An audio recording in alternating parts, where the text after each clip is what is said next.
We're going to continue building our drum set sound. We're starting off with the kick drum as our foundation with the D6 microphone. We're moved on to the I5 on the snare drum.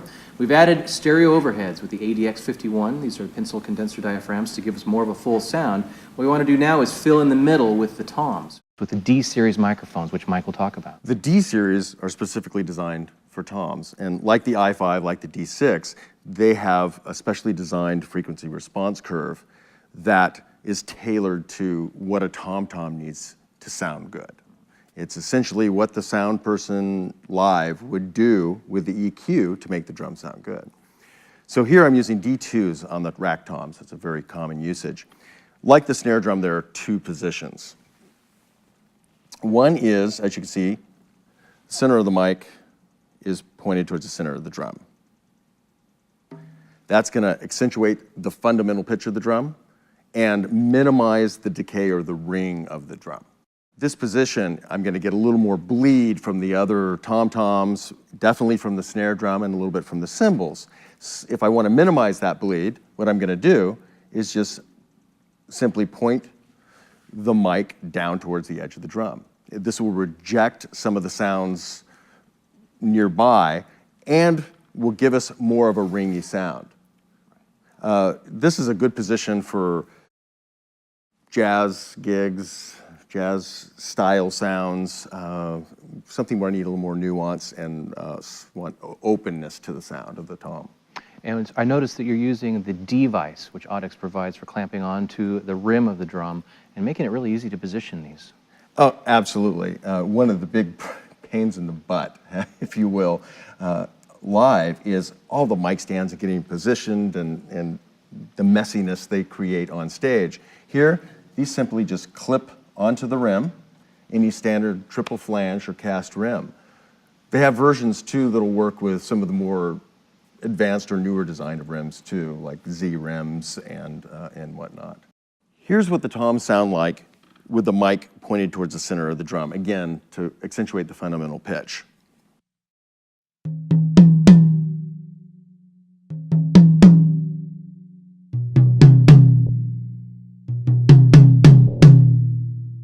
That definitely gives it a more full sound of the actual drum. Absolutely does. Now I'm going to point them down slightly towards the rim of the drum where all the ring of drums comes from, and that's the high frequency content.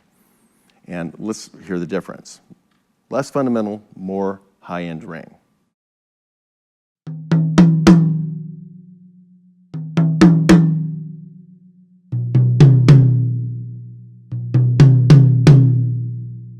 You can hear more of the overtones in that situation. Absolutely. The D4, again, has a specially tuned frequency response curve built into it. It's perfect for floor toms. Now, floor tom positioning is a little bit different than rack toms because they have so much low end and so much ring generally. You can see it's pointed towards the center. This is pretty much the position I'm going to use all the time, and you'll hear the difference.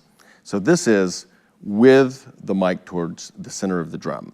A lot of fundamental, minimizes the ring of the drum.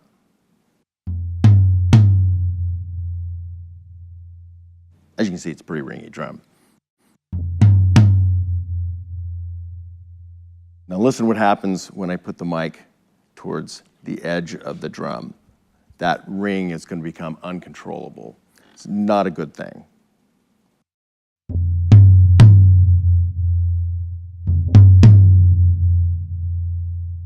This is why you want to position the mic pointing towards the center of the drum. The D-series mics are also hypercardioid. That means that their pattern or pickup pattern, what they focus on is very tight and narrow towards the front of the mic. This will reject sounds around it, like in this case, the ride cymbal and the snare drum.